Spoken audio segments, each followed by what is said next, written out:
जय हिंद मित्रांनो, एक्झाम जागर या एज्युकेशन यूट्यूब प्लॅटफॉर्मवर तुम्हा सर्वांचं पुन्हा एकदा स्वागत आहे. मित्रांनो, या आधीच्या सत्रामध्ये तुमच्यासाठीचा प्रश्न होता, एसीएम ट्युरिंग पुरस्कार 2023 ने कोणाला सन्मानित करण्यात आले? या प्रश्नाचं योग्य उत्तर आहे पर्याय क्रमांक 2 म्हणजेच एव्ही विक्टरसन यांना या एसीएम ट्युरिंग पुरस्काराने सन्मानित करण्यात आलेला आहे. हा जो पुरस्कार आहे हा संगणकाचा नोबेल पुरस्कार म्हणून ओळखला जातो आणि या पुरस्कारामध्ये 1 दशलक्ष अमेरिकन डॉलर इतकी रोख रक्कम देण्यात येते. आजच्या सत्राचा पहिला प्रश्न पहा. जगातील सर्वोत्तम 100 विमानतळाच्या यादीत कोणत्या विमानतळानं प्रथम स्थान पटकावले? तर आता जगातील सर्वोत्तम 100 विमानतळाच्या यादीत हमाद आंतरराष्ट्रीय विमानतळाने प्रथम स्थान पटकावलेलं आहे. मित्रांनो, हे जे हमाद आंतरराष्ट्रीय विमानतळ आहे हे कतारची राजधानी दोहा येथे स्थित असून या विमानतळाला स्कायट्रॅक्स वर्ल्ड एअरपोर्ट अवॉर्डने सन्मानित करण्यात आलेला आहे. पर या यादीमध्ये दुसरं स्थान कोणत्या विमानतळानं पटकावलं आहे? तर सिंगापूरच्या चांगी विमानतळाने या यादीत दुसरं स्थान पटकावलेलं आहे. चांगी विमानतळ हे याआधी 12 वेळा या यादीत प्रथम स्थानी होतं, पण आता हमाद आंतरराष्ट्रीय विमानतळाने प्रथम स्थान पटकवत चांगी विमानतळाला दुसऱ्या स्थानावर ढकललेलं आहे. या यादीत तिसऱ्या क्रमांकावर दक्षिण कोरियाचे सेऊल इंचॉन विमानतळ आहे, चौथ्यावर जपानचं टोकियो हानेडा आंतरराष्ट्रीय विमानतळ आणि 5व्या क्रमांकावर सुद्धा जपान देशाचंच टोकियो नारिता विमानतळ आहे. बरं, आपल्या भारतातील किती विमानतळाने या सर्वोत्तम 100 विमानतळाच्या यादीत स्थान पटकावलं आहे? तर आपल्या भारतातील 5 विमानतळाने या यादीत स्थान पटकावलेलं आहे. या यादीत दिल्लीतील आंतरराष्ट्रीय विमानतळ 36व्या क्रमांकावर आहे, बेंगलोरमधील आंतरराष्ट्रीय विमानतळ 59व्या क्रमांकावर, हैदराबादमधील आंतरराष्ट्रीय विमानतळ 61, गोव्यामधील मनोर विमानतळ 92, तर मुंबई विमानतळ हे 95व्या क्रमांकावर आहे. तसेच मित्रांनो, यामध्ये सर्वोत्कृष्ट विमानतळ कर्मचारी श्रेणीतील स्कायट्रॅक्स पुरस्काराने GMR हैदराबाद आंतरराष्ट्रीय विमानतळाला सन्मानित करण्यात आलेला आहे. आणि आता प्रश्न क्रमांक दुसरा पहा. नौदलाचे नवीन प्रमुख म्हणून कोणाच्या नावाची घोषणा करण्यात आली?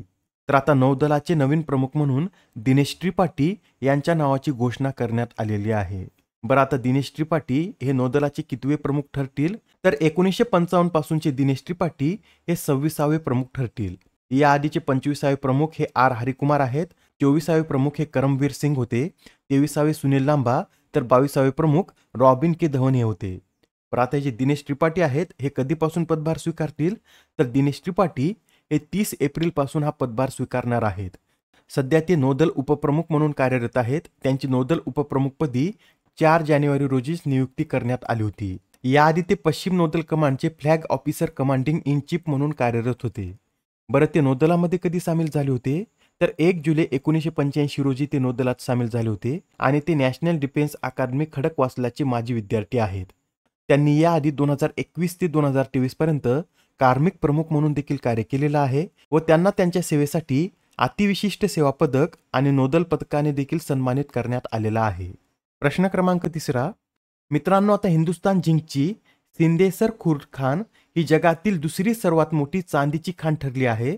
तर आता ही खाण कोणत्या राज्यात स्थित आहे? या प्रश्नाचं योग्य उत्तर आहे पर्याय क्रमांक 2 म्हणजेच ही सिंदेसर खुर्द खान राजस्थान या राज्यामध्ये स्थित आहे. आता अलीकडे सिल्वर इन्स्टिट्यूट ऑफ अमेरिकाद्वारे जागतिक चांदी सर्वेक्षण करण्यात आलं होतं. त्यानुसार ही खाण जगातील दुसरी सर्वात मोठी चांदीची खाण ठरली आहे. तर वेदांत समूहाची हिंदुस्तान झिंक ही चांदी उत्पादनात जगातील सर्वात मोठी तिसरी कंपनी ठरलेली आहे. दोन्ही पॉईंट लक्षात ठेवा.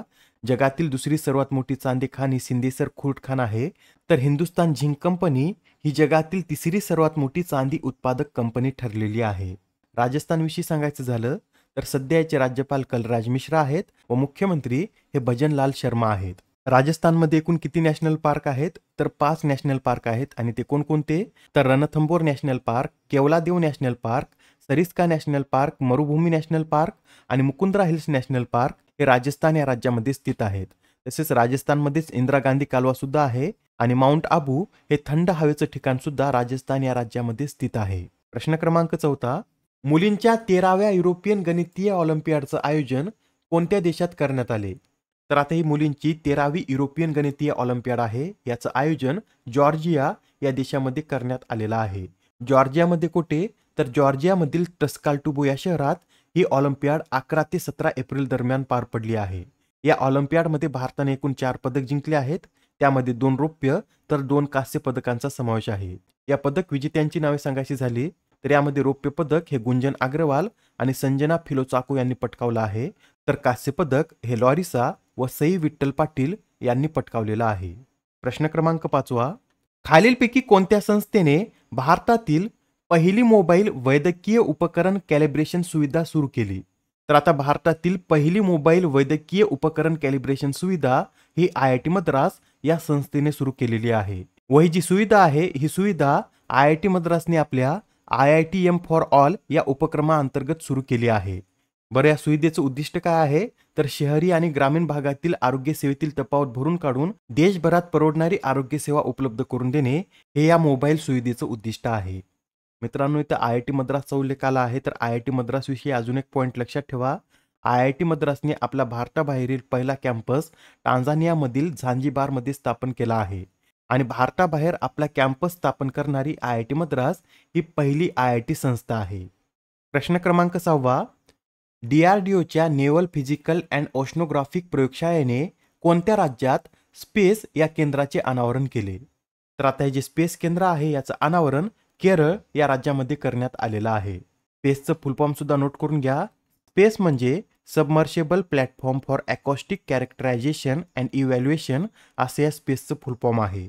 बरं, या केंद्रामध्ये काय केलं जाईल? तर नौदलाचे जहाजे, पाणबुड्या आणि हेलिकॉप्टरवरील सोनार प्रणालीची चाचणी करण्याचं कार्य या केंद्रामध्ये केलं जाईल.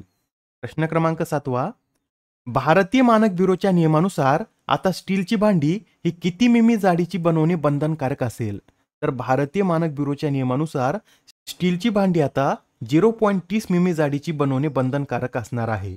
याबरोबरच स्टेनलेस स्टीलची भांडी तयार करण्यापूर्वी स्टेनलेस स्टीलचे गुणधर्म जसे की carbon, sulphur, manganese, nickel, phosphorus, nitrogen आणि तांबे यांचे प्रमाण देखील तपासले जाईल. त्याचप्रमाणे भांडी बनवण्यासाठी किमान 13.5 क्रोम असलेले स्टील वापरले जाईल. बरं, हे जे नियम आहे ते कधीपासून लागू होतील? तर येत्या सप्टेंबर महिन्यापासून स्टेनलेस स्टील भांड्यावर हे गुणवत्ता नियंत्रण नियम लागू होणार आहेत. आता हा प्रश्न पहा, यात काय विचारला आहे? तर मित्रांनो, आता खगोलशास्त्रज्ञांनी आपल्या आकाशगंगेमध्ये आतापर्यंत सर्वात मोठा ब्लॅक होल शोधला असून आता त्या ब्लॅक होलला काय नाव देण्यात आलं आहे हेच आपल्याला प्रश्नामध्ये सांगायचं आहे.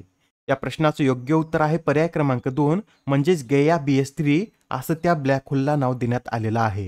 हा जो ब्लॅक होल आहे हा ब्लॅक होल पृथ्वीपासून सुमारे 2000 प्रकाश वर्षे दूर असलेल्या ॲक्विला नक्षत्रात स्थित आहे. तसेच हे ब्लॅक होल आपल्या ग्रहाजवळील दुसरे सर्वात जवळचे ज्ञात ब्लॅक होल ठरला आहे. आजच्या सत्रामधील शेवटचा प्रश्न पहा. अलीकडेच क्रिकेटपटू रमन सुब्बारो यांचे वयाच्या 92व्या वर्षी निधन झाले, तर ते कोणत्या देशाचे खेळाडू होते? तर आता जे रमन सुब्बारो आहेत हे इंग्लंड या देशाचे क्रिकेटपटू होते. याबरोबरच अजून एक निधन वार्ता नोट करून घ्या. नुकतेच आता बरांड होल्जेनबिन यांचं वयाच्या 78व्या वर्षी निधन झालं आहे. ते एक फुटबॉलपटू होते व 1974चा विश्वचषक जो पश्चिम जर्मनीने जिंकला होता त्या संघाचे ते सदस्य देखील होते. आजच्या सत्रामधील तुमच्यासाठीचा प्रश्न पहा. DRDOने नुकतीच चाचणी घेतलेल्या स्वदेशी तंत्रज्ञान क्रूझ क्षेपणास्त्राला काय नाव देण्यात आले? आता या प्रश्नाचं उत्तर कमेंटमध्ये देण्याचा प्रयत्न करा. उत्तर चुकलं तरी काही हरकत नाही, कारण ज्यावेळेस तुम्हाला या प्रश्नाचं योग्य उत्तर माहित होतं त्यावेळेस हा प्रश्न तुमच्या दीर्घकाळापर्यंत लक्षात राहतो. तर आता पुढच्या सत्रामध्ये पुन्हा भेटूया. धन्यवाद.